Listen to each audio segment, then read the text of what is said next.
అమ్మాయిని మర్చిపోలేక పిల్లరా మరి త్రాగుడైనటువంటి అలవాటు కూడా నాకు వచ్చేసిందండి. త్రాగుడు ఎంత భయంకరంగా అంటే ఈ బార్ షాప్లోకి వెళ్ళి తాగేవాడిని, ఒంటరిగా వెళ్ళి తాగేవాడిని, ఫ్రెండ్స్తో వెళ్ళి తాగేవాడిని. చాలా రాత్రులు నిద్రపోయినటువంటి స్థితి నాకు వచ్చేది. అర్ధాంతరాన చనిపోతే నా పరిస్థితి ఏంటి అని చెప్పి చాలాసార్లు భయంకరమైనటువంటి దినాలు నా జీవితంలో వచ్చాయి. ఈ యొక్క ప్రేమలో పడిపోయి నా యొక్క అంటే ఏం చేస్తున్నానో తెలియనటువంటి పరిస్థితి అన్న. కొన్నిసార్లు అయితే చనిపోదాం అని చెప్పి అనుకునేవాడిని.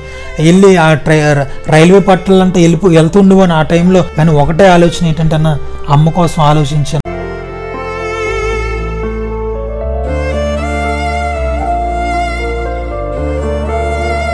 అలా బాధపడుతున్నప్పుడు మరొక అమ్మాయితో నాకు పరిచయం ఏర్పడింది. అంటే ఈ యొక్క వ్యసనాల నుంచి బయటపడాలంటే అది ఎవరి వల్ల కూడా కాదు, ఏ దేవుడి వల్ల కానీ లేదా ఏ మనుషుల వల్ల కానీ తల్లిదండ్రుల వల్ల కానీ స్నేహితుల వల్ల కానీ ఎవరి వల్ల కాదు, కానీ కేవలం నేను నమ్ముకుంటుండి నజరేయుడైన యేసుక్రీస్తు నామంలో మాత్రమే, ఆయన ద్వారా మాత్రమే.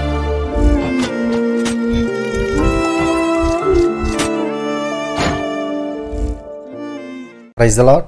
నేను మీ తమ్ముడు జోషిని మరి యొక్క సాక్ష్యంతో మీ ముందుకు రావడానికి దేవుడు ఎంతగానో కృప చూపించారు. అందుకే దేవునికి వేలాది స్తోత్రములు.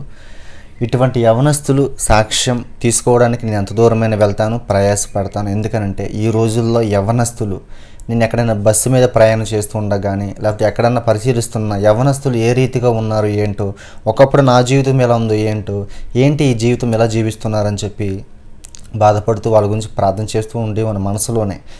ఈ బ్రదర్ యొక్క సాక్ష్యం నిజంగా మొదటి నుంచి చివరి వరకు చూడండి. నేను చెప్పడమే కాదు, ఈ సాక్షులను తన జీవితం గురించి తెలుసుకుంటారు. నిజంగా దేవుని యొక్క శక్తి ఏదన్నా వ్యసనాలకు కానీ, తాగుడుకు కానీ, బెట్టింగులు కానీ, ఆ ప్రేమల వలలు కానీ, అనేక విధ గంజాయిలు కానీ, ఈ లోకంలో ఉన్న చెడ్డ అలవాట్లకు లోబడిన వారు ఈ లోకంలో తల్లిదండ్రులు బాగా చేయలేరు, వేరే బంధువులు బాగా చేయలేరు. ఈ లోకంలో ఉన్న ఏ శక్తి, ఏ దేవుళ్ళు కూడా బాగు చేయలేరు. కేవలం మనుషుల్ని బాగు చేసేది, మనుషుల్ని మార్చేది ఏకైక దేవుడు ఉన్నారంటే ఆయనే యేసుక్రీస్తు ప్రభు. నిజంగా నేను మారాను, ఇంకా అనేక మంది మారారు, సత్యాన్ని తెలుసుకున్నారు, ఆ సత్యాన్ని ప్రకటిస్తున్నారు. తప్పుకోకుండా ఈ బ్రదర్ సాక్ష్యం మొదటి నుంచి చివరి వరకు తప్పకుండా చూడండి. అనేక మందికి ఈ వీడియో షేర్ చేయండి. నా ఆ యొక్క పరిచర్యలో పాలుభగస్తులు కామని కోరుచున్నాను. Praise lord brother. మీ అమూల్యమైన సాక్ష్యాన్ని చూస్తున్న ప్రతి ఒక్కరికి వివరించమని కోరుచున్నాను బ్రదర్. ఓకే, తప్పకుండా. ప్రియమైనటువంటి దేవాదేవునికి వందనాలు తెలియజేస్తున్నాను. అదేవిధంగా మరి ఇక సమయాన్ని ఇచ్చినటువంటి మరి బ్రదర్ జోషి గారికి ప్రత్యేకమైన వందనాలు తెలియజేస్తున్నాను. మరి యొక్క వీడియోని వీక్షిస్తున్న మీ అందరికీ కూడా ప్రభు పేరిట వందనాలు తెలియజేస్తూ ఉన్నాను.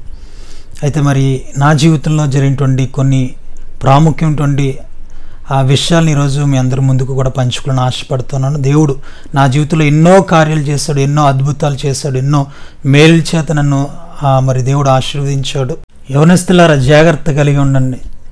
నేడు ఈ లోకం ఎలా ఉందంటే ప్రేమ అనేటువంటి మాయలో పడిపోతుంది. ఈ యొక్క యవనస్తులందరూ కూడా చాలా జాగ్రత్త కలిగి ఉండాలి. ఎందుకంటే భయంకరమైనటువంటి దినాల్లో ఉన్నాం. అపవాది గర్జించు సింహం వలె ఎవరు మింగుదామని చెప్పి అటు ఇటు తిరుగుతున్నప్పుడు ఒకవేళ నువ్వు చేజిక్కవా, నీ యొక్క జీవితం పాడైపోతే చాలా జాగ్రత్త కలిగి ఉండాలి. అందుకే అంటాడు కదా బైబిల్లో, అపవాదికి చోటు ఇవ్వద్దని చెప్పి. ప్రియ యవనస్తుడా, ప్రియ యవన చెల్లి, ఒక్కసారి నీ జాగ్రత్త కలిగి ఉండండి. ఎందుకంటే ఈ లోకంలో ఉన్నదంతా కూడా అది స్వార్థపూరితమైన ప్రేమలో, ఈ లోకంలో అంతా కూడా వ్యర్థమైనటువంటి ప్రేమలో, ఇదే నిజమైనటువంటి ప్రేమ అని చెప్పి ఒకవేళ గుడ్డిగా నమ్ముతున్నావా, చాలా జాగ్రత్త. నీలో ఏదో ఆశించి ప్రేమిస్తారు తప్ప నిజంగా నిన్ను ప్రేమించేవారు ఎవరు కూడా లేరు. ప్రియ యవనస్తుడా, నిన్ను ప్రేమిస్తుందంటే జ్ఞాపకం చేసుకుని నీ దగ్గర ఏదో ఉందని చెప్పి, డబ్బు ఉందని, అందం ఉందని, ఆస్తులు ఉన్నాయని, మంచి హ్యాండ్సమ్గా ఉన్నామని చెప్పి నేను ప్రేమిస్తారే తప్ప ఏ ఒక్కరు కూడా నిన్నుగా ప్రేమించేవారు ఎవరు కూడా లేరు. చాలా జాగ్రత్త కలిగి ఉండు. ఈ లోకంలో ఉండే ప్రేమలన్నీ కూడా ఈ వ్యర్థమైనవి, ఈ లోకంలో ఉండే ప్రేమలన్నీ కూడా స్వార్థపూరితమైనవి. కానీ ఎవరి ప్రేమ నిజమైనది అంటే కేవలం దేవుని ప్రేమ మాత్రమే నిజమైనది. ఆయన ప్రేమ అమూల్యమైనటువంటి ప్రేమ, ఆయన ప్రేమ అగాపే ప్రేమ, ఆయన ప్రేమ శాశ్వతమైనటువంటి ప్రేమ, ఆయన ప్రేమ ఆయనలో ఏమాత్రం కూడా స్వార్థం లేనిటువంటి ప్రేమ. ఆయన ప్రేమ ఏంటంటే త్యాగపూరితమైన ప్రేమ. సో ప్రియ యవనస్తుడా, జ్ఞాపకం చేసుకో. ప్రియ యవన చెల్లి, ఒక్కసారి ఆలోచన చేసుకో. నువ్వు ఎలాంటి ప్రేమను కలిగి ఉన్నావో, ఎవరినైనా ఒకవేళ ప్రేమిస్తున్నావా అయితే చాలా జాగ్రత్త. ఎందుకంటే మోసపూరితమైన ప్రేమలు ఈ రోజుల్లో మంచివారు ఎవరు కూడా లేరు. అందరూ కూడా ఎటు చూసినా సరే మోసమే అన్నీ కూడా మోసాలతో కూడా నిండిపోతున్నాయి. మనం చూస్తున్నాం, చాలా న్యూస్లో మనం చూస్తూ ఉన్నాం, యూట్యూబ్లో చూస్తున్నాం. ఎక్కడ చూసినా సరే వాళ్ళు ఇలా చేశారు, అలా చేశారని, ఇలా మోసం చేశారని చెప్పి అనేకమంది యవనస్తులందరూ కూడా అర్ధాంతరాన వారి జీవితాలని వారి ముగించేసుకున్నారు. సో నీ జీవితం విలువ నీకు తెలుసా? ఒక్కసారి ఆలోచించి. సో కాబట్టి నిన్ను ప్రేమించేవారు ఎవరు లేరా? బాధపడకు. అందరూ కూడా నిన్ను ద్వేషించేవారుగా, నిన్ను మోసం చేసేవారుగా ఉన్నారు. అయితే ఒక్కసారి గుర్తు చేసుకో, నిన్ను ప్రేమించేవాడు ఒకరున్నారు. ఆయనే నజరేయుడైన యేసుక్రీస్తు ప్రభువారు. ఆయన మాత్రమే నిన్ను నిండుగా ప్రేమించేవారు. ఆయన మాత్రమే ఆయన నీకు అందం ఉందని కానీ, నీ కులమో కానీ, లేదా నీకున్నటువంటి అందచందాలు కానీ, ఆస్తుపాస్తులు కానీ ఇవేవి కూడా చూడకుండా ఆయన ప్రేమించేటువంటి దేవుడు. ఆయన ఏవి కూడా చూడకుండా నిన్ను నిండుగా ప్రేమించేవాడు కేవలము యేసు ప్రభువారు మాత్రమే. ఆయన ప్రేమను మరి గుర్తు చేసుకోండి ఒక్కసారి. ఆయన ప్రేమను తెలుసుకుందాం. ఈరోజు నేను తెలుసుకున్నాను కాబట్టి ఈరోజు మీ ముందుకు సాక్షిగా ఉన్నాను. ఈరోజు ఒకప్పుడు కూడా మీలాంటి జీవితమే నాది. ఒకప్పుడు కూడా ప్రేమ అనుకుంటూ ఈ లోకంలో ఎంతో తిరిగేవాడిని. ప్రేమ అనుకొని వాళ్ళ వెనకాల తిరుగుతూ దేవునికి దూరం అయిపోయాను. ప్రేమ అనుకొని చెప్పి నా జీవితాన్ని అర్ధాంతరంగా ముగి చేసుకుందాం అనుకున్నాను. నా ప్రేమ అనుకొని నా జీవితంలో మోసపోయినటువంటి నేను చనిపోదామని అనుకున్నాను. కానీ దేవుడు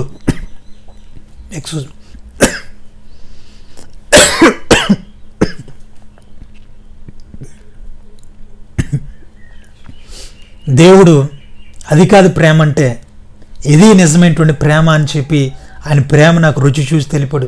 ఆయన ఎంత ప్రేమిస్తాడంటే నీ కోసం ప్రాణం పెట్టాడు. ప్రియ చెల్లి, ప్రియ తమ్ముడా, ప్రియ అన్న, ప్రియ అక్క, ఒక్కసారి గుర్తు చేసుకో. నీకోసం ఎవరైనా ప్రాణం పెడతారు? ఈరోజు నేను ప్రాణం కంటే ఎక్కువగా ప్రేమిస్తానని చెప్తూ అంటారు కదా. ఒకవేళ నీకోసం ప్రాణం ఎవరైనా పెడతారా? ఎవరు కూడా పెట్టరు. నీ తల్లి కానీ, తండ్రి కానీ, లేదంటే నీకున్న బంధువులు కానీ, స్నేహితులు కానీ ఎవరు కూడా ప్రాణం పెట్టరు. కానీ నా దేవుడు నజరేయుడైన యేసుక్రీస్తు ప్రభువారు ఆయన నీ కోసం, నా కోసం, అందరి కోసం కూడా తన ప్రాణం పెట్టి ప్రేమించాడు. ఇది నిజమైనటువంటి ప్రేమ. ఇది ప్రేమ, అగాపే ప్రేమ. ప్రియ సహోదరులారా, ప్రియ యవనస్తులారా, నిజమైనటువంటి ప్రేమను తెలుసుకోండి. నేను ఏ విధంగా రక్షించబడ్డానో, యవ్వన జీవితంలో ఉన్నటువంటి నేను పాత జీవితాన్ని విడిచిపెట్టి పాపంలో ఉన్నటువంటి ఊబిలో పడి ఉన్న నేను బయటికి ఎలా వచ్చి నేను రక్షించబడ్డానో ఈ వీడియోలో ఉంటుంది. సో కాబట్టి మీరందరూ కూడా ఈ వీడియోని చివరి వరకు కూడా చూడండి, అందరికి కూడా షేర్ చేయండి. మరి నా యొక్క పేరు వచ్చేసి మరి జాషువా.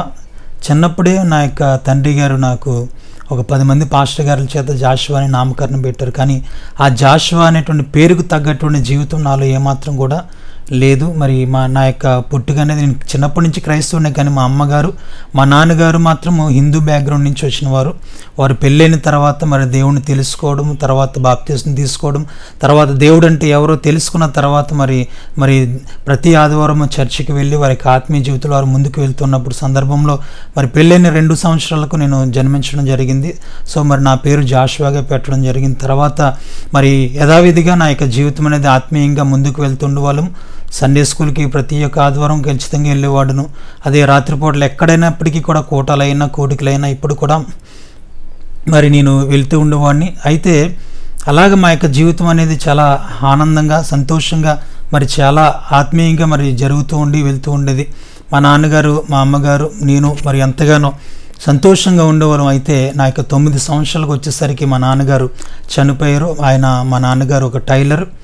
ఆయన చక్కగా అన్నీ మరి ఏ యొక్క టైలర్లు అంటే ఏ యొక్క మరి డ్రెస్ కావాలని సరే చూస్తే చాలా అది చక్కగా డిజైన్ చేసి నాకు ఎక్కువగా బయట కొనడం కాకుండా తనే డిజైన్ చేసి నాకు కుట్టేవాడు. ఎంతో ప్రేమగా చూసుకునేవారు. అయితే అలాంటి సందర్భంలో మరి మా నాన్నగారు ఒకరోజు ఏమైందంటే, మరి ఆ యొక్క ఐరన్ బాక్స్ సాక్ కొడుతుందని చెప్పి దానికి మరి రిపేర్ చేయించడానికి, అదేవిధంగా మరి కత్తెరకు పదును పట్టడానికి అని చెప్పి మా ఊరు నుంచి వేరొక ఊరు అంటే దుర్గాడ అనేటువంటి గ్రామం నుంచి తుని అనేటువంటి ఒక పట్టణానికి వెళ్ళడం జరిగింది. అక్కడికి వెళ్ళిన తర్వాత అవన్నీ కూడా రిపేర్ చేయించుకొని వచ్చేటప్పుడు మరి ట్రైన్లో మరి మరి ఆదిమర్సి పడుకున్నప్పుడు ఆ యొక్క రైల్వే స్టేషన్ దాటిపోతుందని చెప్పి ఆయన సడన్గా దూకేయడం జరిగింది. అప్పుడు ఆ కంకర రాళ్ళలో ఉన్నటువంటి ఒక రాయి మరి అవి చాలా భయంకరంగా ఆ రాళ్ళు మరి తలకి గాయంగా తగలడం వల్ల అప్పటి నుంచి ఫిట్స్ అనేది అలా వచ్చేసేది. అలాగా ఒక 5 సంవత్సరాలు ఎంతో చాలా బాధపడేవారు, చాలా వేదన, అనేకమైన ఆసుపత్రులు తిప్పాం కానీ ఎక్కడ కూడా నయం కాలేనటువంటి పరిస్థితి. అలాగా నాకు 9 సంవత్సరాలకు వచ్చేసరికి మా నాన్నగారు చనిపోయారు. అప్పటి వరకు కూడా నాకు ఏది కావాల్సిన సరే మా నాన్నగారు అన్నీ కూడా మరి ఎంతో సమకూర్చి అన్నీ కూడా కొని పెట్టేవారు, అని ఇచ్చేవారు. కానీ ఎప్పుడైతే మా నాన్నగారు చనిపోయారో మరి మా యొక్క చుట్టూ ఉన్నటువంటి బంధువులు కానీ లేదంటే మా యొక్క ఎవరు కూడా మమ్మల్ని ఆదరించేవారు ఎవరు కూడా లేదంటే మా నాన్నగారు చనిపోయేటప్పుడు మా అమ్మగారి వయసు 24 సంవత్సరాలు. ఆ వయసులో చాలా యవనస్తురాలు ఆమె. అయితే అప్పటికీ అన్నారు చాలామంది వేరొక వివాహం చేసుకోమని, కానీ వేరొక వ్యక్తిని తండ్రిగా పిలిపించడం నాకు ఏమాత్రం కూడా ఇష్టం లేదని చెప్పి తను ఏమాత్రం కూడా నా కోసం తన జీవితాన్ని త్యాగం చేసింది. ఏ ఒక్కరు కూడా మా అమ్మగారి యొక్క తాలూకు వాళ్ళు కానీ లేదంటే మా నాన్నగారి యొక్క బంధువులు కానీ ఎవరు కూడా మమ్మల్ని ఎవరు కూడా ఆదరించలేదు. కేవలం ఈ రోజుల్లో పిల్లరా కేవలం దేవుడు మాత్రమే మనల్ని ఆదరించేవాడు, కేవలం దేవుడు మాత్రమే మనల్ని ఆదరించేవాడు, నడిపించేవాడు. ఆయన అంటాడు కదా, ఒకని తల్లి ఆదరించినట్లుగా నేను ఆదరించేదను, ఒక తండ్రి ప్రేమించినట్లుగా మిమ్మల్ని ప్రేమించదని చెప్పి ఆయన సెలవిచ్చేటువంటి దేవుడు. ఆ విధంగా మమ్మల్ని దేవుడే పోషించాడు తప్ప ఎవరు కూడా మమ్మల్ని ఆదరించలేదు. ఆ సమయంలో మరి ఏమైందంటే మా నాన్నగారు చనిపోయిన తర్వాత నేను మా అమ్మగారు కలిసి ఒక హాస్టల్లోనికి మరి జాయిన్ అవ్వడం జరిగింది. నేను అప్పుడు 6th క్లాస్లో జాయిన్ అవ్వడానికి మా అమ్మమ్మని మా అక్క వంట కుక్కు కింద ఆమె జాయిన్ అవ్వడం జరిగింది. అలాగా అక్కడి నుంచి మరి ఆ యొక్క మరి క్రిస్టియన్ హాస్టల్లో జాయిన్ అవ్వడం జరిగింది. అక్కడి నుంచి అలాగా కొనసాగుతున్నటువంటి దినాల్లో ఒక 8వ తరగతి వరకు చదువు. అక్కడి నుంచి మళ్ళీ వైజాగ్ అనేటువంటి ప్రాంతానికి వచ్చిన తర్వాత అక్కడ 10th క్లాస్ వరకు చదివిన తర్వాత అక్కడి నుంచి చదువుతున్నాను. కానీ మరి 10th క్లాస్ ఏమాత్రం కూడా మరి చదువులో బాగా వెనకాడుకుపోయినటువంటి వారుగా ఉన్నాను బ్రదర్. అయితే ఏమైందంటే సడన్గా 10th క్లాసు మరి ఎగ్జామ్స్ అవుతున్న టైంలో కేవలం 3 సబ్జెక్టులు మాత్రమే పాస్ అయ్యాను, మిగతా 3 సబ్జెక్టులు పోయాయి. అయితే మరలా కడితే 2 సబ్జెక్టులు ఉండిపోయి 1 సబ్జెక్ట్ మాత్రమే పాస్ అయ్యాను. మరలా కట్టినప్పుడు కేవలం మ్యాథ్స్ ఒకటి ఉండిపోయింది. మరలా కట్టాను కానీ అలాగ దగ్గర 3 సంవత్సరాలు నేను 10th ఫెయిల్ అయిపోయింది. అది ఎంత రాసినా కూడా అది పాస్ అవ్వలేనటువంటి పరిస్థితులు ఉన్నప్పుడు ఇంకా జీవితం వ్యర్థం, ఏదో చేసుకుందామని చెప్పి చాలా పనులుగా చేసేవాడిని. మొదటిగా ఏంటంటే ఆఫీస్ బాయ్ కింద జాయిన్ అయ్యాను. ఆఫీస్ బాయ్ కింద జాయిన్ అయిన తర్వాత అక్కడ 4,000 ఇచ్చేవారు. అక్కడి నుంచి తర్వాత మరి హోమ్ అప్లయన్సెస్, ఈ మిక్సీలు, గ్రైండర్లు, కుక్కర్లు ఇవన్నీ కూడా సేల్స్ చేసేటువంటి మ్యాన్గా నేను అందులో జాయిన్ అయ్యాను. అక్కడి నుంచి అలాగా నా జీవితం అనేది మరి అక్కడి నుంచి అలా ప్రారంభించబడింది పిల్లరా. అక్కడి నుంచి ప్రారంభించబడిన తర్వాత అక్కడి వరకు కూడా నా జీవితంలో ఎటువంటి మరి చెడ్డ అలవాట్లు కానీ ఎటువంటి మరి ఏది కూడా లేదు, కానీ మంచిగా ఉండేవాడిని. కానీ ఎప్పుడైతే బయట ప్రపంచానికి అలవాటు అయ్యానో అప్పుడు ఒక అమ్మాయి నాకు పరిచయం అయింది. పరిచయం అయిన తర్వాత ఆ మాట్లాడేటువంటి మాటలు అదే నిజమైనటువంటి ప్రేమ అనుకుని, ఎందుకంటే తండ్రి ప్రేమ లేదు, ఎవరు కూడా ఆప్యాయంగా పలకరించేవారు లేరేమో, కేవలం అమ్మ నేనే మాత్రమే ఉండేవాళ్ళం. అయితే అలాంటి సమయంలో ఒక స్త్రీ, ఒక మరి యవనస్తురాలు నాకు పరిచయం అయింది. అప్పట్లో అదే నిజమైనటువంటి ప్రేమ అనుకుని వృద్ధిగా నమ్మెను. దగ్గర ఒక సంవత్సరం పాటుగా ఎంతో మరి ప్రేమించినప్పటికీ ఏమైందంటే చివరికి వారింట్లో వేరొక సంబంధం చేసి ఆమెను వేరొక వివాహం చేశారు. అప్పటిగా నుంచి చాలా బాధ అనిపించింది. దీన్ని ప్రేమించిన అమ్మాయి దూరం అయిపోయింది. నేను ఎంతగానో మరి అంటే నాకు అంటే ఈ జీవితంలో ఈ అమ్మాయి చాలు, లేదంటే నేను ఆశించినటువంటి ఈ అమ్మాయి నాకు వస్తే చాలు అనుకునేవాడిని తప్ప అది చాలా ఘోరంగా నా విధంగా నుంచి దూరం అయిపోయినటువంటి బాధ నేను ఏమాత్రం కూడా దిగమింగుకోలేకపోయాను. దేవునికి ఎంతో దగ్గరగా ఉండేవాడిని. కానీ ఎప్పుడైతే ప్రేమ అనేది నాలోనికి వచ్చిందో, ప్రేమ అనేటువంటి ముసుగులో పడిపోయాను. ప్రతి ఆదివారము సంఘానికి వెళ్ళేటువంటి నేను, ప్రతి ఆదివారం చర్చికి వెళ్ళేటువంటి నేను ఒకేసారిగా ఏమైందంటే ఆ సండే అన్ని కూడా చర్చికి వెళ్ళడం మానేసి అమ్మాయిని కలవడం, ఆ అమ్మాయి దగ్గరికి వెళ్ళడం అలా చేసేవాడిని. దేవునికి చాలా దూరం అయిపోయాను. దూరం అయిపోయిన తర్వాత అమ్మాయిని మర్చిపోలేక పిల్లరా మరి త్రాగుడైనటువంటి అలవాటు కూడా నాకు వచ్చేసిందండి. ఆ త్రాగుడు ఎంత భయంకరంగా అంటే అది మర్చిపోవడానికి నాకు నేనుగా వెళ్ళి బార్ షాప్లోకి వెళ్ళి తాగేవాడిని, ఒంటరిగా వెళ్ళి తాగేవాడిని, ఫ్రెండ్స్తో వెళ్ళి తాగేవాడిని. అలాగా అది ఏ విధంగా అయిపోయిందంటే ఒక మర్చిపోవడానికి అది వ్యసనంగా ఒకసారి నేను అలవాటు చేసుకుని దానికి ఎలా అయిందంటే దానికి బానిసగా మారిపోయాను. దాని నుంచి బయటపడలేనటువంటి పరిస్థితి. ఎంతకాలం దాన్ని విడిచిపెట్టి బయటికి వద్దామన్నా సరే నా జీవితంలో దాని నుంచి బయటికి రాలేకపోయాను. అదేవిధంగా సిగరెట్లు కూడా అలవాటు అయిపోయాయి. ఎంత మానుకుందామని సరే ఆ సిగరెట్ల నుంచి కానీ ఆ యొక్క వ్యసనాల నుంచి కానీ బయటపడాలని ఎంత ఆలోచన కలిగినప్పుడు కూడా నా వల్ల కాలేదు. ఒక నెల ప్రయత్నించాను, మరలా మళ్ళీ దాంట్లో పడిపోయేవాడిని. ఒక 10 రోజులు ట్రై చేసేవాడిని, మరలా పడిపోయేవాడిని. అంతే తప్పించి దాని నుంచి పూర్తిగా విడుదల అనేది నాకు రాలేదండి. అప్పుడు ఈ విషయం మీ అమ్మగారికి తెలిసింది? మా అమ్మగారికి కూడా తెలుసు. మా అమ్మకి కూడా చాలా బాధ పెట్టేవాడిని. ఒక్కొక్కసారి అంటే ఏంటంటేనా తిని అది తాగేసినప్పుడు ఇంటికి వచ్చేవాడిని కాదు, మా ఫ్రెండ్ వాళ్ళ ఇంటి దగ్గర పడుకుని పోయేవాడిని. అక్కడ మా అమ్మ చాలా బాధపడేది. నా మార్పు కోసం మా అమ్మగారి దగ్గర 4 సంవత్సరాలు అలాగా ప్రయాసపడి ప్రార్థన చేసి నా బిడ్డను మార్చండి అని చెప్పి అన్నారు. ఎందుకంటే మా నాన్నగారే చిన్నప్పుడే నన్ను సేవకు సమర్పించారు. కానీ ఆ విషయం మా నాన్నగారు చనిపోయిన తర్వాత మా అమ్మగారికి చెప్పారన్న. అయితే నాకు తెలుసు ఆ విషయం, కానీ నేనైతే ఏం చేస్తానులే, సేవ ఏం చేస్తానులే, నేను మంచిగా ఏదైనా జాబ్ చేసుకుందామని చెప్పి అనుకున్నాను తప్ప ఏమాత్రం కూడా సేవ మీద కానీ ఎటువంటి ఇంట్రెస్ట్ నాకు లేదన్న. అలాంటి సందర్భంలో మరి నా యొక్క పరిస్థితి అలాగా గందరగోళంగా అయిపోయింది. నా జీవితం ఏంటి, 10th ఫెయిల్ అయిపోయింది, నా జీవితమే ఫెయిల్ అయిపోయింది అనుకుంటుండి ఆ యొక్క ఆశపడినటువంటి అమ్మాయి కూడా నా జీవితంలోనికి రావట్లేదని చెప్పి చాలా బాధపడుతున్నప్పుడు మరొక అమ్మాయితో నాకు పరిచయం ఏర్పడింది. పరిచయం ఏర్పడిన తర్వాత సరేలే ఒక అమ్మాయి నుంచి ఆ యొక్క విడిచిపెట్టుకుని ఒక అమ్మాయిని మర్చిపోతాను కదా అని చెప్పి ఇంకొక అమ్మాయిని ప్రేమించాను, ఎంతగానో ప్రేమించాను. కానీ ఏమైందంటే ఈ లోకంలో ప్రేమలన్నీ కూడా వ్యర్థమైనటువంటి ప్రేమలే. మన దగ్గర నుంచి ఏదో ఆశించి మనం ప్రేమించేవారు తప్ప నిజమైనటువంటి ప్రేమ ఎవరు కూడా ప్రేమించేవారు లేరు పిల్లరా. సో ఆమె చేతిలో కూడా నేను మోసపోవడం జరిగింది. అప్పుడే బాధ, చాలా వేదనతో ఒకసారి కాదు 2 సార్లు నా జీవితంలో చాలా బాధను అనుభవించానన్న. అలా అనుభవించిన తర్వాత నాకు నేనుగా వాటి నుంచి బయటపడాలని చెప్పి ఎంత ఆలోచన చేసినప్పటికీ కూడా నా వల్ల కాలేదు. అయితే అందులో ప్రేమించిన అమ్మాయి అప్పుడు కూడా అన్నది, ఒకవేళ మనం ఎక్కడికైనా వెళ్ళిపోదాము బయటికి, మన జీవితాన్ని మరలా కొనసాగించుకుందాం, అది కొత్త లైఫ్ని స్టార్ట్ చేద్దాం అన్నప్పటికీ కూడా నేను ఒకటే ఆలోచన చేశాను, నా కోసం మా అమ్మగారు ఉన్నారు కదా. ఇన్ని సంవత్సరాలు కూడా అమ్మ కోసం ఆలోచించలేదు. కానీ ఎప్పుడైతే వెళ్ళిపోదాం బయటికి అన్నప్పుడు నా అమ్మని నేను విడిచిపెట్టాను. నా కోసము మా అమ్మగారు తన జీవితాన్నే త్యాగం చేశారు కదా అని చెప్పి ఒక ఆలోచన దేవుడు నాకు పుట్టించినప్పుడు సరే ఏమైతే అవని అని చెప్పి ఇంకా త్రాగుడికి వ్యసనాలకే లోన్ అయిపోయింది తప్ప ఇంకా అక్కడితో ఇంకా ఈ ప్రేమలన్నీ కూడా బంద్ చేస్తాను. చాలా చిరాకు వచ్చేసింది. ప్రేమ అంటే ఏంటంటే ప్రేమ మీద ద్వేషం వచ్చేసింది. అందరూ కూడా ఇంతే, మనుషులందరూ ప్రేమ ఇంతే. ఎవరినైతే నమ్ముతామో వారందరూ కూడా మోసపరుస్తారు, మోసం చేస్తారని చెప్పి గట్టి నమ్మకం వచ్చేసరికి ఇంకెవరిని కూడా ప్రేమ అనేది నా జీవితంలో చోటు చేసుకోకుండా ఇంకా దేవుడికి దగ్గరగా అప్పుడే ఇంకా తిరిగి దేవుని దగ్గరికి వెళ్దామని చెప్పి స్టెప్ బై స్టెప్ వెళ్తుండి వేరొక చర్చికి వెళ్ళడం మొదలుపెట్టాను. వెళ్ళిన తర్వాత ఆ చర్చిలో ఒక పాస్టర్ గారు ఉన్నారు. అయ్యా మరి తమ్ముడు ఏం కాదులే, మరలా నువ్వు 10th క్లాస్ మరలా కట్టి రాద్దిగా అని చెప్పినప్పుడు తను ఎంతగానో ప్రోత్సాహపరిచినప్పుడు ఒకేసారి వెళ్ళి ప్రైవేట్గా 10th క్లాస్ కట్టి రాసినప్పుడు దేవుని మహాకృపను బట్టి నా 3 సంవత్సరాలు పాస్ అవ్వలేనటువంటి వ్యక్తిని ఒకేసారి దేవుడు 10th క్లాస్ మంచిగా పాస్ అవ్వడానికి, పాస్ మార్కులతో పాస్ అవ్వడానికి దేవుడు కృప చూపించాడు. అందుబట్టి దేవుని నామానికి మహిమ కలుగును గాక.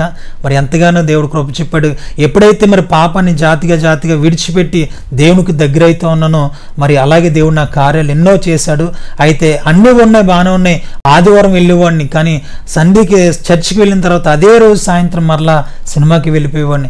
సండే చర్చికి వెళ్ళేవాడిని, అదే సాయంత్రం మరలా ఫ్రెండ్స్తో బయటికి వెళ్ళిపోయేవాడిని. ఇలాగా నామకార్థమైనటువంటి జీవితాన్ని నేను జీవించేటప్పుడు ఎప్పుడైతే మరలా నేను అక్కడి నుంచి విడిచిపెట్టి నాకంటూ ఒక ఆశ ఉండేది ఏంటంటే వీటి నుంచి బయటపడాలి, ఈ పాపం నుంచి బయటపడాలి, ఈ యొక్క వ్యసనాల నుంచి బయటపడాలని చెప్పి ఎంత ఆలోచన కలిగినప్పుడు కూడా వాటి నుంచి బయట పడలేకపోతుంది. ఎందుకంటే చాలామందికి తెలుసు ఆ యొక్క వ్యసనం అనేది ఏంటంటే ఒక్కసారి రుచి తీసుకుంటే దాని నుంచి బయటపడేది ఎవరి తరం కూడా కాదు. ఒక త్రాగుబోతు కానీ లేదంటే ఎవరైనా సరే ఒక పాపానికి ఎడిక్ట్ అయిపోయిన వారు వాటి నుంచి బయటపడడం చాలా కష్టము. కానీ ఎవరికి అసాధ్యమైనది, కానీ దేవుడికి మాత్రం సమస్త కూడా సాధ్యమే. హల్లెలూయా. దేవుడు ఎంతో గొప్ప కార్యం చేశాడు. అయితే అక్కడి నుంచి నేను బయటికి నెమ్మదిగా వచ్చి ఆ ఏరియా నుంచి వేరొక ఏరియాకు వచ్చిన తర్వాత 2016 నా యొక్క బాగా నా జీవితంలో గుర్తుపెట్టుకోవాల్సినటువంటి సంవత్సరము. చాలా నా జీవితంలో తొలిగా ఆత్మీయ జీవితంలో ముందుకు స్టెప్ బై స్టెప్ తీసుకోవడానికి మొదటి కారణం ఏంటంటే ఆ 2016వ సంవత్సరం. ఆ రోజు నవంబరు 9వ తారీఖున నా యొక్క జన్మదినము. ఆ రోజు బర్త్డే అయినంతరము ఒక తీర్మానం తీసుకున్నాను, ప్రభువా నాకంటూ ఈ యొక్క పాత జీవితాన్ని విడిచిపెట్టి నూతన జీవితాన్ని ప్రారంభించాలనుకుంటున్నాను ప్రభు అని చెప్పి ఒక తీర్మానం తీసుకున్న తర్వాత ఒక ఆలోచన కలిగి ఉన్నప్పుడు నాకు వేరే పాస్టర్ గారు, నా చిన్నప్పటి నుంచి తెలిసిన ఒక పాస్టర్ గారు ఉన్నారు. ఆయనకి మరి కాల్ చేసి, అన్న మీ దగ్గరికి నేను రావాలనుకుంటున్నాను, మేము నీతో మాట్లాడాలనుకుంటున్నాను చెప్పి అన్నప్పుడు, సర్లే నాన్న నాతో రమ్మని చెప్పినప్పుడు వెళ్ళాను. మాట్లాడిన తర్వాత చక్కగా వారు ఎంతగానో ప్రేమ చూపించారు. ఇన్ని రోజుల్లో కూడా ఎక్కడ లేనిటువంటి దొరకలేనిటువంటి ప్రేమ వారి ద్వారా నేను పొందుకున్నాను. అప్పుడు అర్థమైంది నిజమైనటువంటి ప్రేమ ఏంటంటే ఇదే నిజమైనటువంటి ప్రేమ అని చెప్పి తెలుసుకున్నప్పుడు, వారు ఎంతగానో ప్రేమించి ఆప్యాయంగా పలకరించినప్పుడు నాకు ఎంతో సంతోషం కలిగింది. ఆయన పేరు మా ఆత్మీయ తండ్రి గారు. ఆయన దగ్గర నేను బాప్తీసం తీసుకున్నాను. పాస్టర్ బి ప్రసాద్ గారు, ఆయన వైఆర్జీసీ మినిస్ట్రీస్కి అధినేత. ఆయన 3 సంఘాలకి మరి కాపరిగా ఉంటున్నారు. ఆయన వల్ల నేను ఆత్మీయంగా ఇంకా ముందుకు వెళ్తున్న సందర్భాల్లో అప్పుడు ఎప్పుడైతే ప్రేమగా మాట్లాడారో ఆ యొక్క పాస్టర్ గారు ఆ సంఘం అంతా కూడా నాకు ఎంతో ప్రేమగా పలకరించి నన్ను ఎంతో ఆత్మీయంగా బలపరిచినప్పుడు మొదటిగా నేను చేసేది ఏంటంటే, నా ఫోన్లో ఒక ఫ్లోటర్స్ ఉండి సినిమా పాటలు గంగా ఒక ఫ్లోటర్ పెట్టుకునేవాడిని, క్రిస్టియన్ సాంగ్ గంగా ఒక ఫ్లోటర్ పెట్టుకునేవాడిని.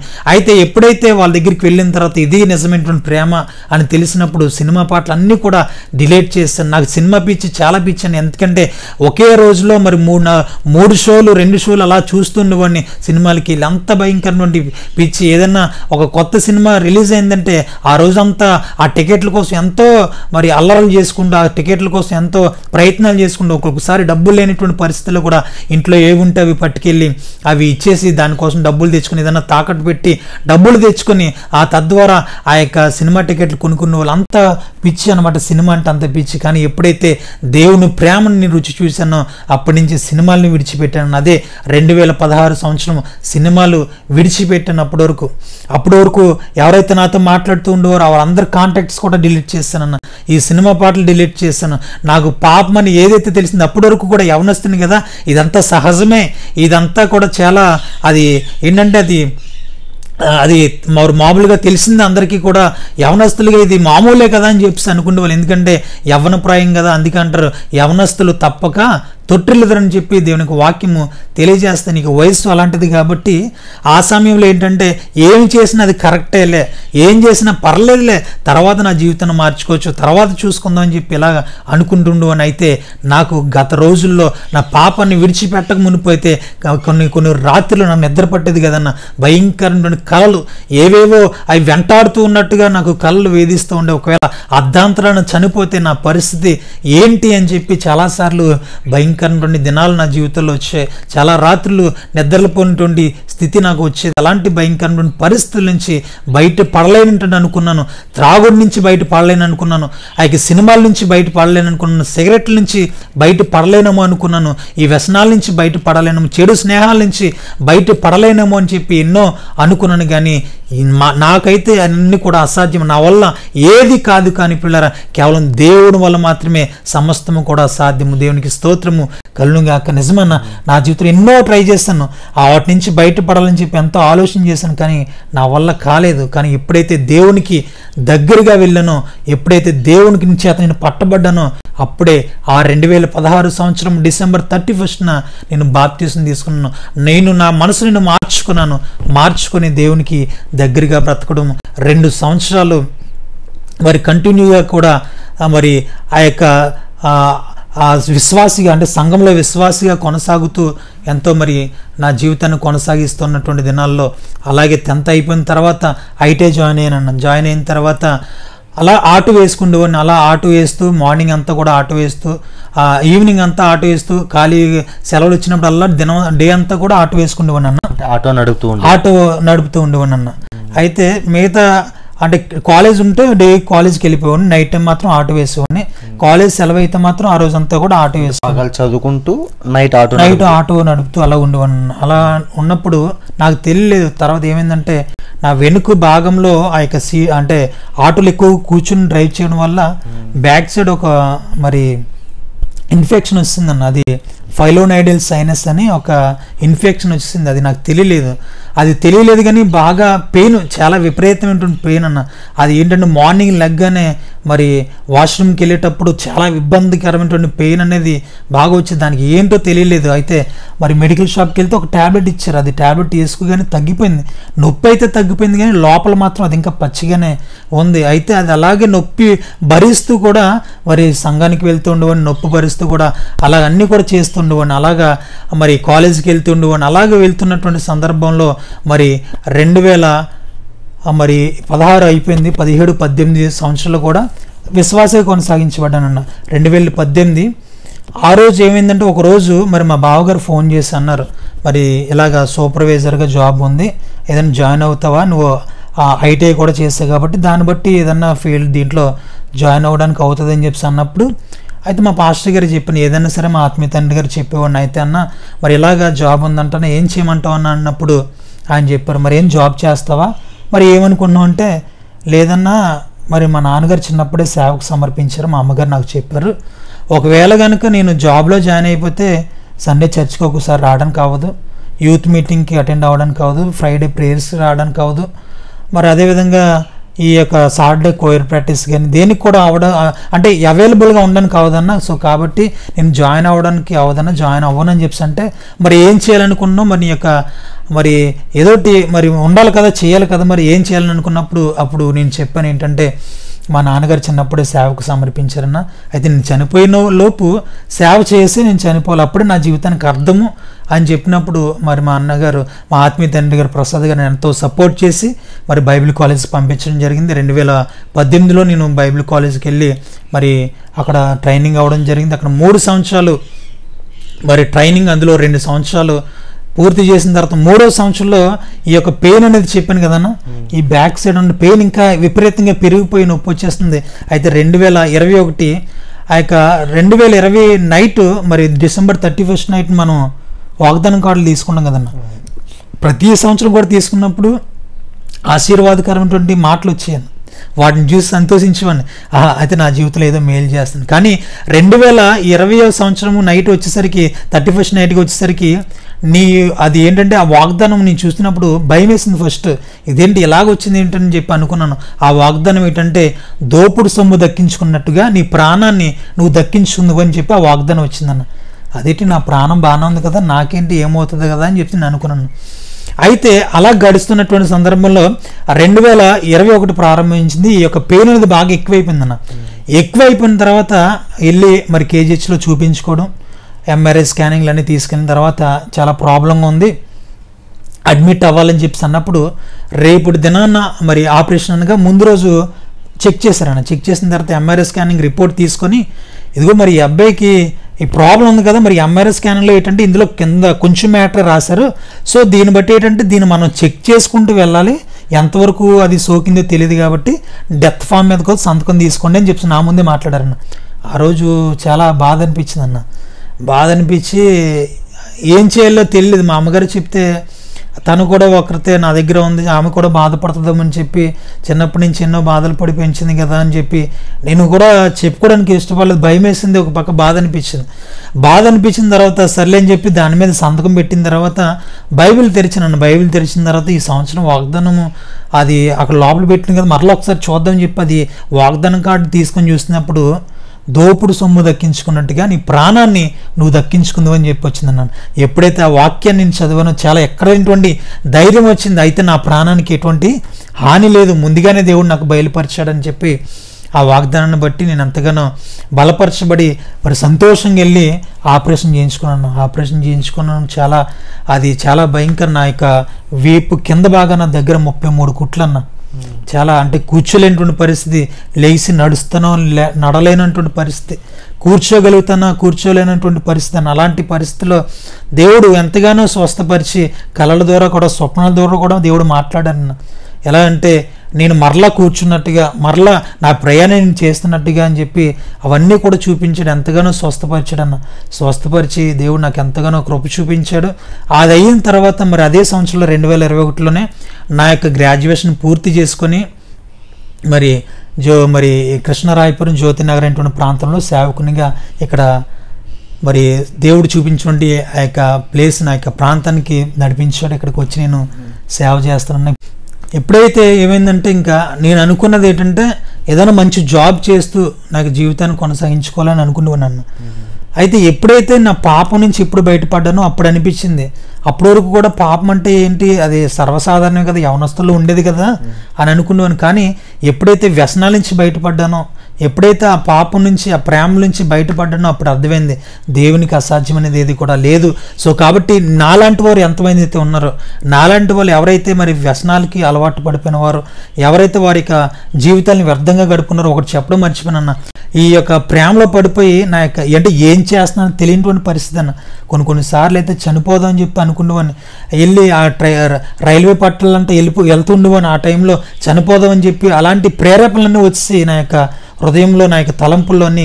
కానీ ఒకటే ఆలోచన ఏంటంటే అన్న, అమ్మ కోసం ఆలోచించాను. దేవుడు నాకు మరియు నా తల్లి గారిని, మంచి తల్లి నాకు దేవుడు నాకు అనుగ్రహించాడు. ఆ యొక్క తల్లి ప్రేమను బట్టి, ఆమె చూపిన ప్రేమను బట్టి నేను ఏదైనా అయిపోతే నా కోసం నా తల్లి బ్రతుకుతుంది కదా, నన్ను ఇంతగా పెంచింది కదా అని చెప్పి నేను ఆమె కోసం ఆలోచన చేసుకొని అవన్నీ కూడా విడిచిపెట్టి దేవునికి దగ్గరగా అయినప్పుడు దేవుడు ఎంతగానో కృప చూపించాడు. నా యొక్క ముఖ్య ఉద్దేశం ఏంటంటే, నీ సేవకి రావడానికి గల ముఖ్య కారణం ఏంటంటే, నేను ఎన్నోసార్లు ప్రయత్నం చేసిన సేవ చేద్దామో వద్దని చెప్పి, మరి ఎంత ప్రయత్నం చేసినా నాకు ఎటువంటి ఆన్సర్ రాలేదు. కానీ 3 రోజులు ఉపవాసం ఉండి ప్రార్థన చేసినప్పుడు దేవుడు నిన్ను అన్ని జనులకు వెలుగుగా నియమించున్నానని చెప్పి దేవుని యొక్క వాక్యంతో నాతో మాట్లాడిన తర్వాత, ఆయన పిలుపు నేను అందుకున్న తర్వాత నేను సేవకి వెళ్ళడం జరిగిందన్న. ఎందుకంటే మరి మా తల్లిదండ్రులు సమర్పించడం వేరు, మనం సమర్పించుకోవడం వేరు కదా. అయితే నేను ఆయన సమర్పించిన తర్వాత నన్ను నేనుగా దేవునికి సమర్పించుకున్న తర్వాత దేవుని యొక్క పిలుపుని అందుకు నేను సేవ స్టార్ట్ చేశాను. అయితే ఈ యొక్క సేవకి రావడానికి ముఖ్య కారణం ఏంటంటే, నాలాంటి యవనస్తులు అనేక మంది ఈ యొక్క లోకంలో ఉన్న చాలామంది వ్యసనాలకి అలవాటైపోయి, డ్రగ్స్కి అలవాటైపోతున్నారు, త్రాగుడికి అలవాటైపోతున్నారు, సిగరెట్లకు అలవాటు అయిపోతున్నారు, ప్రేమలకు అని చెప్పి నిజమైనటువంటి ప్రేమ ఏంటో తెలియక ఈ యొక్క ప్రేమ అంటుండి మాయలో పడిపోయి వారి జీవితాలను అర్ధాంతరంగా మరి పాడు చేసుకున్నారు చాలామంది. అలాంటి పరిస్థితుల్లో నాకు నేను ఎంత ప్రయత్నం చేసినప్పటికీ వాటి నుంచి బయట పడలేకపోయినా. నిజంగా ఏంటంటే మనుషుల వల్ల, ఎవరి వల్ల కూడా కాదన్న. ఏంటంటే ఒక త్రాగుడికి అలవాటు అయిపోయిన వారు కానీ, లేదంటే సిగరెట్లకి అలవాటు అయిపోయిన వారు కానీ, వాళ్ళు సడన్గా మానేయాలంటే అది ఎవరి వల్ల కూడా కాదు. ఎందుకంటే ఫ్రెండ్స్ అందరూ మళ్ళీ వెనక్కి లాగుతూ ఉంటారు, అరే ఎక్కడున్నవరా, మంచి చేయడానికి ఎవరు కూడా ముందుకు రారు, కానీ చెడు చేయడానికి అయితే అందరూ తొందరగా వస్తుంటారు. అలాగే నా జీవితంలో కూడా అలాంటి పరిస్థితులు గుండా బయటకు రావాలని ఎన్ని ప్రయత్నం చేసినప్పటికీ కూడా అది ఎవరి వల్ల కూడా కాలేదు. ఈ రోజులు ఏంటంటే ఈ యొక్క వ్యసనాల నుంచి బయటపడాలంటే అది ఎవరి వల్ల కూడా కాదు. ఏ దేవుడి వల్ల కానీ, లేదా ఏ మనుషుల వల్ల కానీ, తల్లిదండ్రుల వల్ల కానీ, స్నేహితుల వల్ల కానీ, ఎవరి వల్ల కాదు. కానీ కేవలం నేను నమ్ముకుంటుండి నజరేయుడైన యేసుక్రీస్తు నామంలో మాత్రమే, ఆయన ద్వారా మాత్రమే నాకు విడుదల వచ్చిందన్న. సో కాబట్టి ఆ విధంగానే నాకు విడుదల పొందుకున్నాను తప్ప నా వల్ల అయితే కాదు. నా శక్తి చేత కానీ, నా బలము చేత కానీ, మరి దేని చేత వల్ల కూడా దాని నుంచి నేను బయట పడలేకపోయినన్నా. కేవలం దేవుని వల్ల మాత్రమే వాటి నుంచి బయట పడగలిగానన్న. అలాంటి సందర్భంలోనే ఒక పాట రాశానన్న. అయితే దేవుడు నాకు ప్రేరేపణ ఇచ్చాడు ఏంటంటే, నీ జీవితంలో జరిగినటువంటి ఆ యొక్క జీవితాన్ని ఒక పాటగా మారిస్తే బాగుంటుంది కదా అని చెప్పి ఒక ఆలోచన అలా చేసినప్పుడు, దేవుడు అప్పుడు నా జీవితంలో ఏవైతే చేశాడో ఆ యొక్క జీవితంలో ఉంటుండే ఆ మాటలనే ఒక పాటగా మార్చినను. ఊహించలేనటువంటి మేలుతో తృప్తిపరిచేటువంటి అందులో చరణం ఉంటుందని ఏంటంటే, ఈ లోక ప్రేమలో మునిగి తిని నీ ప్రేమనే విడిచి తిని, ఈ లోక ప్రేమలో మునిగి తిని నీ ప్రేమనే మరచి తిని, చిన్న చిన్న సంతోషాల కోసం నిన్ను విడచిపెట్టి తిని, అయినా నీ ప్రేమతో నన్ను ప్రేమించి ప్రేమకే అద్దాన్ని చూపావు. నీ ప్రేమను ప్రకటించుటకై నీ సేవకునిగా నన్నెన్నుకున్నావు. నీ ప్రేమను ప్రకటించుటకై నీ సేవకునిగా నన్నెన్నుకున్నావు. ఆరాధనా స్తుతి ఆరాధనా, ఆరాధనా యేసు నీకే, ఆరాధనా స్తుతి ఆరాధనా, ఆరాధనా యేసు నీకే. చిన్న చిన్న సంతోషాల కోసము నిన్ను విడిచిపెట్టి తిని, అయినా నీ ప్రేమతో నన్ను ప్రేమించి ప్రేమకే అర్థాన్ని చూపవని చెప్పి దాంట్లో పెట్టుకున్నాను. ఎందుకంటే అంటే దేవుని ప్రేమను విడిచిపెట్టి ఈ లోక ప్రేమ కోసం నేను పరిగెట్టాను. అందుకే ప్రతి ఆదివారం కూడా చర్చికి వెళ్ళేవాడిని. కానీ ప్రేమ ఎప్పుడైతే అమ్మాయి ప్రేమ కోసం దేవుని విడిచిపెట్టి ఆ లోక ప్రేమ కోసం నేను పరిగెడుతూ ఉన్నాను. అయితే అది కాదురా ప్రేమ అంటే ఇదని చెప్పి దేవుడు నాకు రుచి చూసి చెప్పాడు. అందుకే అంటాడు కదా, రుచి చూచి తెలుసుకోండి అని చెప్పి దేవుడు యెహోవా ఉత్తముడని రుచి చూచి తెలుసుకోండి అని చెప్పి దేవునికి వాక్యము తెలియజేస్తాను. దేవుని ప్రేమను రుచి చూసి తెలుసుకున్నాను కాబట్టి దేవుడు నన్ను ఎంతగా మరి గొప్ప విధంగా ఆశీర్వదించాడు. ఈ విధంగా సేవకునిగా నన్ను ఆయన నియమించాడన్న. ఇది ఓన్ హౌస్ బ్రదర్? ఇది ఓన్ హౌస్ కాదన్న, ఇది రెంటెడ్ హౌస్. రెంటెడ్ హౌస్ లో ఉండి అద్దె కట్టుకుంటూ ఈ ఇంట్లోనే పరిచయం చేస్తాను. మరి బయట చర్చ్ అక్కడ లేదు బ్రదర్? బయట అక్కడ చర్చ్ అక్కడ లేదన్న. ఇంకా ఇదే ఓన్లీ ఇక్కడ రెంట్ కట్టుకుని ఇక్కడే ఉంటూ ఇక్కడే చేస్తా ఉన్నాను. ఇక్కడికి ఒక 15 మంది వరకు కూడా వస్తున్నారని. ఏదైతేనే సేవ ఆపకూడదు. ఏదైనా ఇంకా దేవుని చిత్తం అన్న, అంతే. నడిపించేది చర్చ్ స్టార్ట్ చేయాలని మీకు అనిపించిందా బ్రదర్? ఇక్కడే చుట్టుపక్కల ఎక్కడైనా ప్లేస్ చూసుకొని ఇక్కడే చర్చ్ స్టార్ట్ చేద్దాం చెప్పి అనుకున్నాను. ప్రస్తుతానికి ఇంట్లోనే ఉంటే ఇక్కడ చేస్తున్నాను. చూస్తే మొత్తం అర్థమవుతుంది బ్రదర్. ఒక పక్క మీ సామాగ్రి, ఒక పక్క చర్చ్ సామాగ్రి. దేవుని కృప వల్ల చర్చ్ ఎక్కడైనా ఇస్తే, స్థలంగా ఏదైనా ఇస్తే స్టార్ట్ చేయాలనుకుంటున్నారు. అవునన్నా. మీ పాట రిలీజ్ చేశారు బ్రదర్? పాట లాస్ట్ ఇయర్ది ఒక సాంగ్ ఊహించలేని మేలు రిలీజ్ చేశాను. మీ ఛానల్ నేమ్ బ్రదర్? మా ఛానల్ నేమ్ ఎస్ఎఫ్సి మినిస్ట్రీస్ అన్న. ఇదంటే దేవుడు నాకు బయలుపరిచిన నేమ్ అనమాట. అంటే ఎస్ఎఫ్సి అంటే స్టాండ్ ఫర్ క్రైస్ట్, అంటే క్రీస్తు కొరకు నిలబడాలని ఆయన చెప్పారన్న. లాస్ట్ ఇయర్ నాకు మ్యారేజ్ అయిందన్న. November 23rd నాకు మ్యారేజ్ అయింది. ఇప్పుడు నా భార్య ఇప్పుడు ప్రెగ్నెంట్ 5th month అన్న. ఇప్పుడు తను నేనే ఇక్కడ ఉండి సేవది చూసుకుంటున్నాం అన్న. ఈ యొక్క ఆపరేషన్ అయిన తర్వాత కూడా మరొక ఆ యొక్క హాస్పిటల్లో ఉంటున్న అనుభవాలు కూడా మరొక సాంగ్ రాశానన్న. అదేంటంటే ఆ సాంగ్లో కూడా సేమ్ నా జీవితంలో ఎంత ఆ యొక్క జరిగినటువంటి అనారోగ్యాన్ని బట్టి దాన్ని బేస్ చేసుకుని రాయడం జరిగిందన్న. యేసయ్య నా పైన చూపిన ప్రేమ ఎంతో గొప్పదయ్య అని చెప్పి అందులో చరణం కూడా మరణమే శరణం అంటూ, రోగం నన్ను చుట్టుకొనగా, శోధన వేదన బాధల్లో నేను ఇరుకుని పడి ఉండగా వైద్యుడిలా వచ్చి స్వస్థపరిచావయ్యా, సహాయుడివై నాకు చేయందించావా అని చెప్పి అందులో కూడా కోట్ చేయడం జరిగిందని. నిజంగా వ్యాధిలో ఆ యొక్క రోగంతో ఒంటరిగా ఏడ్చాను. చాలా అది వేదన, ఎంతో బాధ అది. ఎందుకంటే అది ఎవరితో కూడా చెప్పుకునే పరిస్థితి.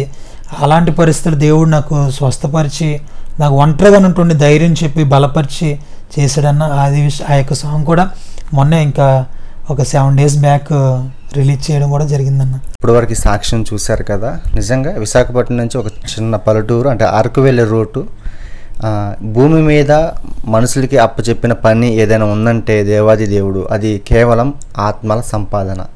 అటువంటి పరిచర్య గురించి ఈ బ్రదర్ చాలా ప్రయాసతో, నేను కల్లారా చూసా, ఇక్కడ అద్దింట్లో ఉంటూ అద్దింట్లోనే పరిచర్య సాగిస్తూ, చర్చు లేక కొన్ని స్థలం కొనాలంటే 6 లక్షలు 5 లక్షలు చెప్తూ ఉన్నారంట. ఇది టౌన్ ఏరియా కాబట్టి తప్పకోకుండా ఈ బ్రదర్ పరిచర్యకి సహకరించండి. అలాగే మీరు ప్రేరేపణ కలుగుంటే ఈ బ్రదర్కి ఫోన్ చేయండి. తప్పకోకుండా ఏంటంటే ఇటువంటి దీన సేవకులకి సహాయం చేస్తేనే ఇంకా అనేక విధంగా బలపడుతూ దేవుడు సహాయం చేస్తున్నారని చెప్పి ముందుకి ఇంకా అనేక విధాలుగా ఇంకా బలంగా పరిచర్య చేయడానికి అవకాశం ఉంటుంది. చాలా వందనాలు బ్రదర్. దేవుని చిత్తమైతే మరలా కలుసుకుందాం. అందరికీ ప్రైజ్ ది లార్డ్.